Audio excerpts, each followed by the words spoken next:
창세기 48장 17절에서 22절의 말씀 우리 한 목소리로 같이 읽도록 하겠습니다. 48장 17절입니다. 시작.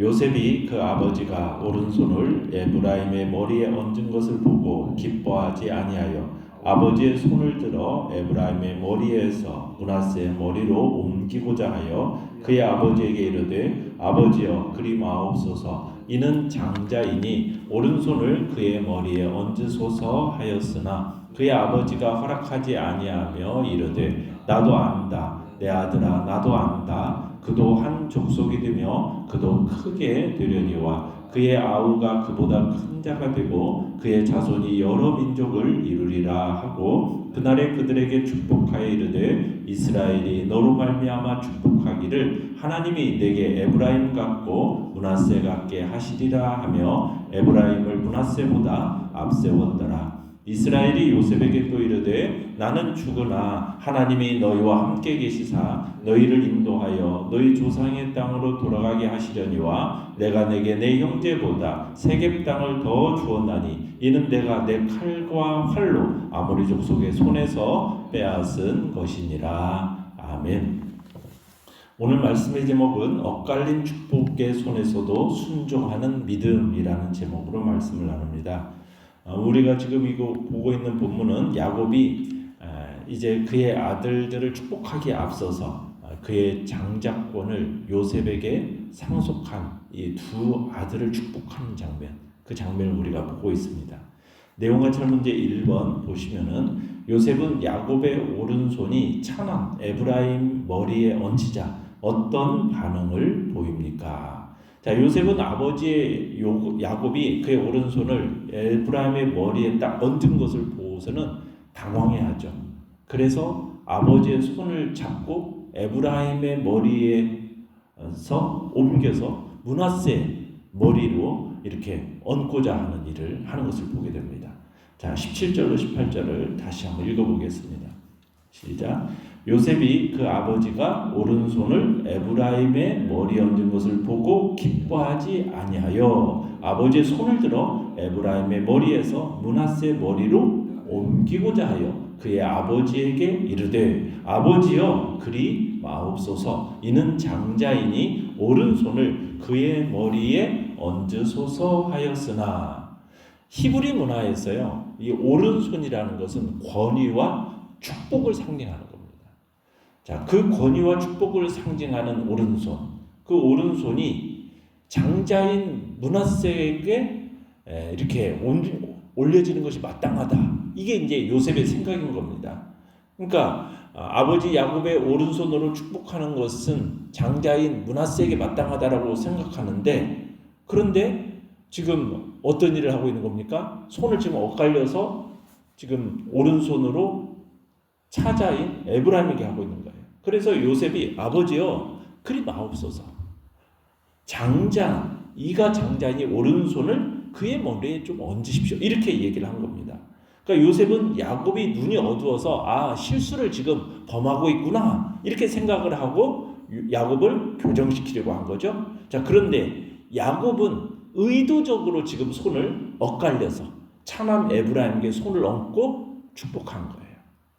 자, 내용 맞춰 문제 2번을 보시면 하나님께서는 요셉의 두 아들에게 어떤 계획을 가지고 계십니까? 자, 하나님께서는 에브라임이 므낫세보다도 더 큰 자가 되게 할 계획을 가지고 계셨던 겁니다.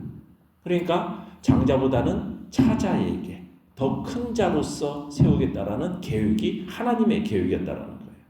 자, 19절로 20절을 읽어보겠습니다.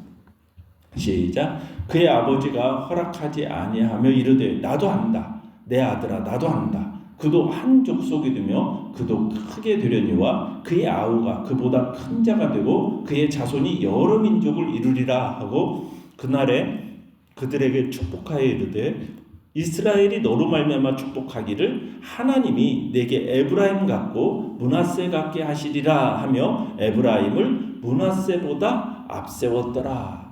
자, 요셉은 지금 야곱의 손을 바로잡으려고 했는데 야곱은 단호하게 뭐라고 하냐? 나도 안다. 내 아들아, 나도 안다. 하면서 반복해서 말하면서 거부를 하는 거죠. 그러면서 말하는 게 그도 한 족속이 되고 그도 크게 되겠지만 그의 아우가 그보다 큰 자가 되고 그의 자손이 여러 민족을 이룰 거다라고 하면서 에브라임이 므낫세보다도 더 큰 자가 될 거라는 하나님의 계획을 선언하고 있는 겁니다. 그래서 이와 같이 이제 야곱은 에브라임을 므낫세보다 앞에 세우고 있는 거죠. 연구한 묵상문제 3번을 보시면 야곱은 왜 요셉의 기대와 달리 손을 엇갈려 두 아들을 축복합니까? 자, 야곱이 손을 엇갈려서 두 아들을 축복한 이유는 하나님의 뜻이 무엇인지를 야곱은 알았기 때문이에요. 그러니까 하나님의 뜻에 대한 신중한 순종으로서 지금 요셉의 기대와는 달리 손을 엇갈려서 두 아들을 축복한 겁니다. 이삭은 우리가 야곱의 아버지인 이삭은 인간적인 생각으로 인해서 에서에게 축복하려고 했어요. 그런데 그와는 달리 야곱은 지금 하나님의 인도하심이 무엇인지를 영적인 안목이 있었기 때문에 요셉의 아들들에게 지금 그 하나님의 인도하심에 따라서 복을 빌어주고 있는 것입니다. 야곱은 인생의 마지막 순간에 하나님의 주권적인 선택을 따르고자 했던 거예요. 그래서 그렇게 믿음으로 지금 두 손자를 축복하고 있는 겁니다. 장자인 므낫세가 아니라 차자인 에브라임, 그를 우월한 지위에 세우면서 이 선택이라는 것은 인간의 조건에 구애받는 게 아니라 무조건적인 선택이라는 것을 확인하고 있는 겁니다.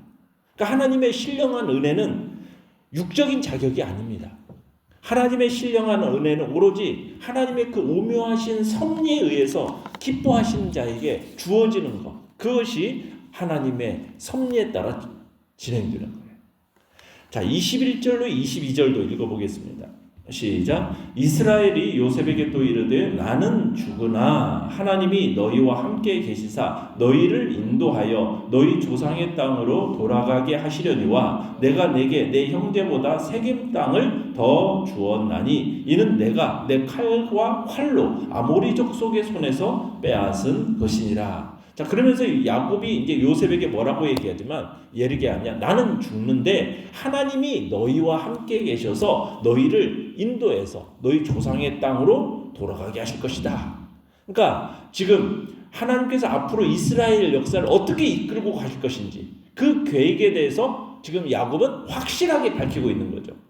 애굽에 지금 거주하는 것은 잠시 머무는 거라는 거예요. 이스라엘 민족으로 큰 민족을 이루게 하시려는 그 계획 속에서 지금 애굽으로 잠시 이주하는 것이지, 그 다음에 그 큰 계획이 하나님 이 계획이 이루어진 다음에는 반드시 약속의 땅으로 너희들을 귀환하게 하실 것이다.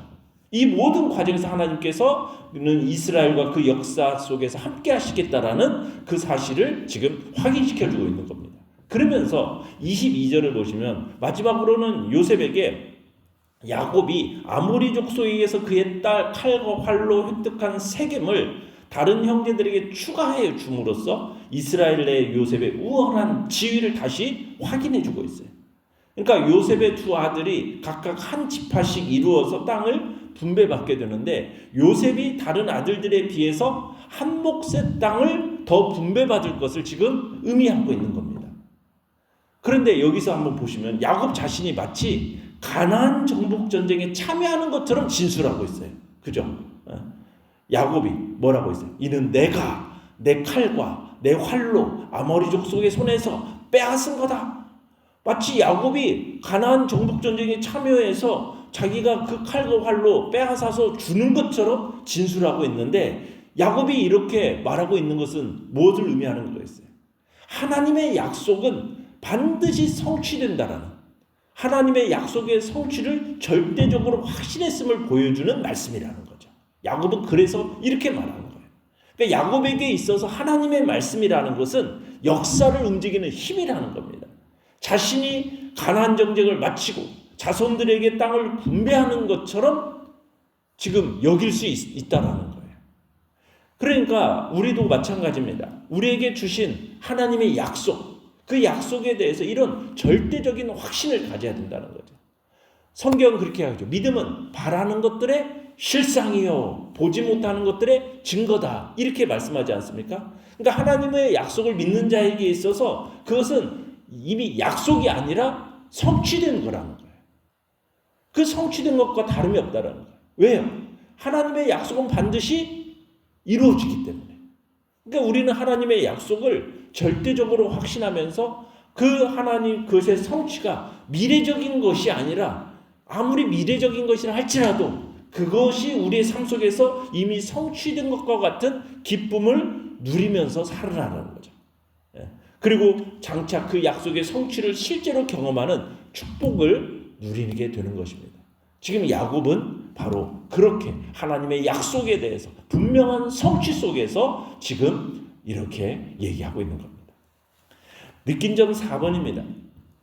사람의 기준이 아니라 하나님의 주권적인 선택이 역사 가운데 이루어진다는 사실을 믿은 야곱을 보며 무엇을 느낍니까? 하나님의 복이라는 것은 종종 우리들과 우리의 기대와는 다르게 엇갈린 손으로 찾아올 수 있다는 것을 우리는 느끼게 됩니다. 그러니까 하나님은 지금 요셉의 장자 므낫세보다도 차자 에브라임을 더 앞에 세우셨어요. 그러니까 하나님의 섭리라는 것은 인간의 어떤 이성을 초월하는 겁니다. 우리의 생각을 초월해서 역사하는 것이 하나님의 섭리예요. 그런데 하나님 그러면 왜 차자를 선택하셨습니까? 그건 우리가 알 수 있는 건 아니에요. 왜? 그건 오직 하나님의 주권에 달린 문제이기 때문에 그것을 가리켜서 왜 그렇습니까? 따질 수 있는 문제는 아니라는 겁니다. 그건 오직 하나님은 절대자이시기 때문에 절대적 주권자의 뜻으로서 우리가 받아들이는 거예요. 다만 중요한 것은 그것은 하나님의 선하신 뜻이라는 거. 하나님은 선하신 뜻 가운데 그것들을 이루고 계시고 그 모든 것들이 우리의 유익을 위한 거라는 사실을 우리는 믿는 거죠. 내가 중요하다고 여긴 것을 하나님은 가볍게 여기실 수도 있고 내가 소홀하다고 소홀히 여기는 것을 하나님이 귀한 것으로 여길 수도 있어요.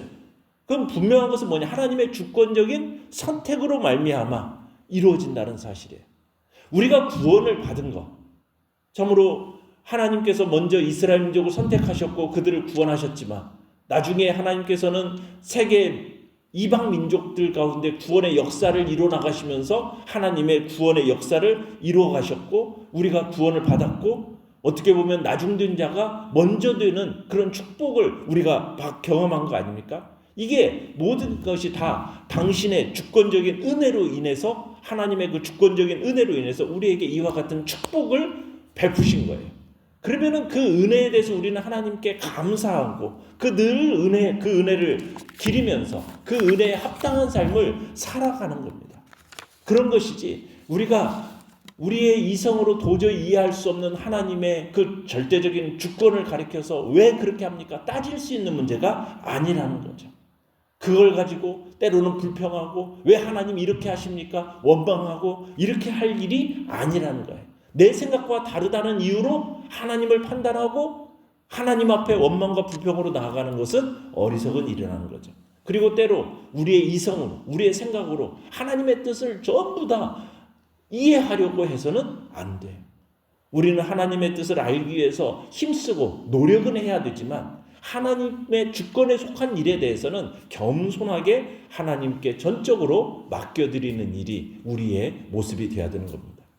하나님의 섭리 앞에서 그것이 우리의 유익인 거다라는 사실을 우리는 알고 거기에 순종하면서 선한 결과를 기대하며 살아가는 것. 그것이 하나님의 섭리를 믿는 자의 모습인 거죠. 그래서 성숙한 신앙은 무엇이냐? 하나님의 뜻이 내 뜻보다 앞선다라는 것을 항상 인정하고 겸손히 그 말씀에 순종하는데 하나님의 뜻에 순종하는 데서 우리의 성숙한 신앙은 자라나가는 것입니다. 하나님의 뜻 앞에서 기꺼이 내 생각을 내려놓고 성숙한 믿음의 사람이 되겠다. 그런 결단이 우리 안에 있기를 간절히 바랍니다. 결단과 적용 5번입니다. 하나님의 뜻을 거부하고 내 뜻을 고집했던 적은 언제입니까? 내 생각을 내려놓고 하나님의 뜻을 받아들이기 위해 오늘 무엇을 실천하겠습니까? 오늘도 하나님의 뜻을 알기 위해 힘쓰는 복된 날이 되시고 그 하나님의 주권에 속한 일에 대해서는 겸손하게 겸손하게 전적으로 하나님께 맡겨드리는 자리에 서겠다. 이런 결단이 우리 안에 있기를 바랍니다. 그리고 그 하나님의 전적인 그 주권과 절대적인 주권과 그 섭리는 선하다. 하나님의 그 선하심을 인정하고 믿고 그 선한 결과를 기대하면서 하나님의 뜻을 분별하고 겸손히 순종하는 자리에 서겠다라는 결단이 오늘 우리의 마음속에 나타나기를 간절히 바랍니다. 오늘의 기도 같이 읽겠습니다. 시작. 내 뜻과 계획을 고집하지 않고 하나님의 뜻을 깨달아 순종하며 살아가게 하소서. 아멘.